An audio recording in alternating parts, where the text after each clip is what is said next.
Hello guys, we are discussing about the deeds under DPC. C means conveyancing, about the deeds. Now, lease deed. What is lease?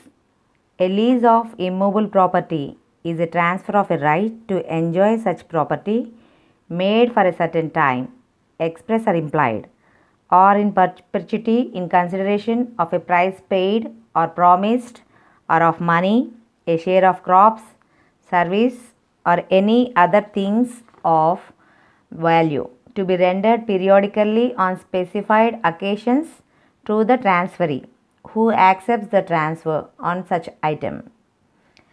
The transferor parties, lessor and lessee. The transferor is called lessor and the transferee is called lessee. And what are the essential elements of lease?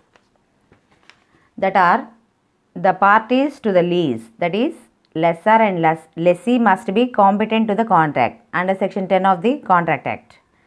And the subject matter of the lease must be immovable property only.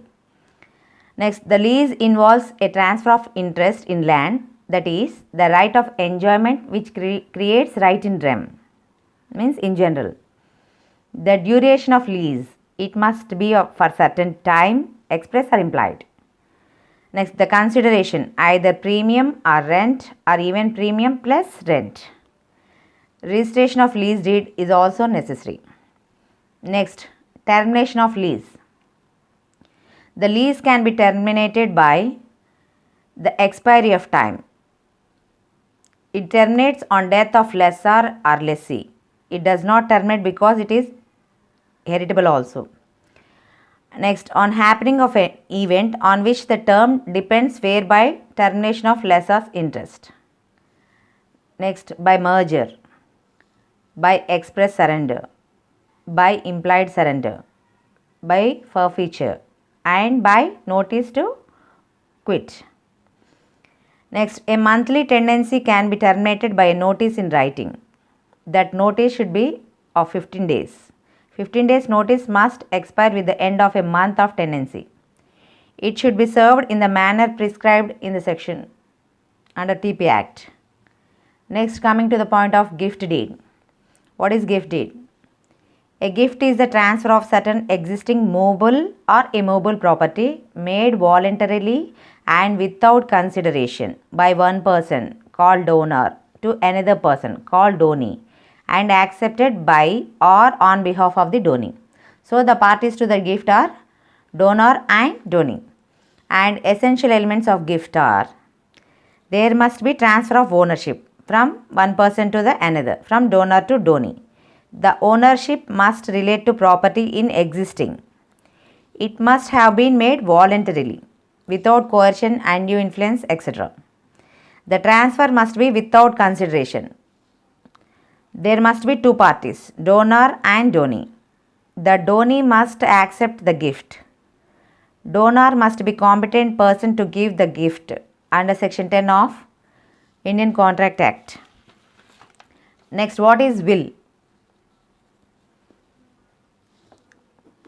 A will deed is a legal declaration of a person's intention which he desires to be performed after his death.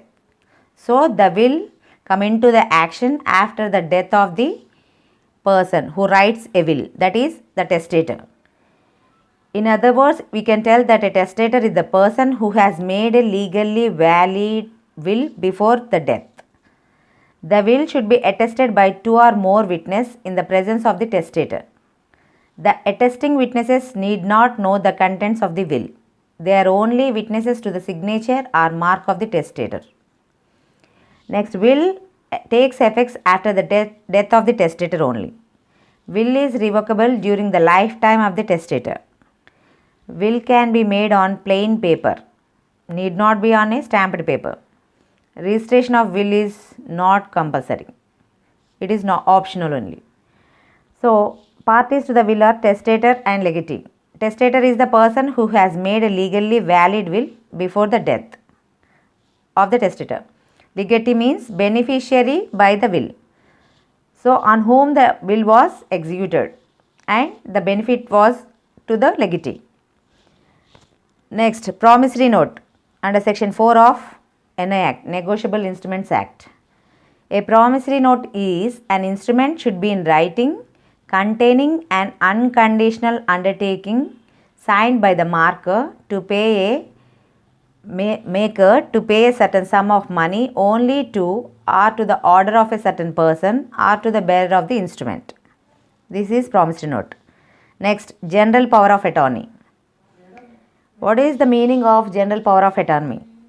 The general power of attorney document is used by one party to give another party the authority to act on their behalf in financial, medical, and legal matters if the person becomes incapacitated and cannot look after these matters themselves.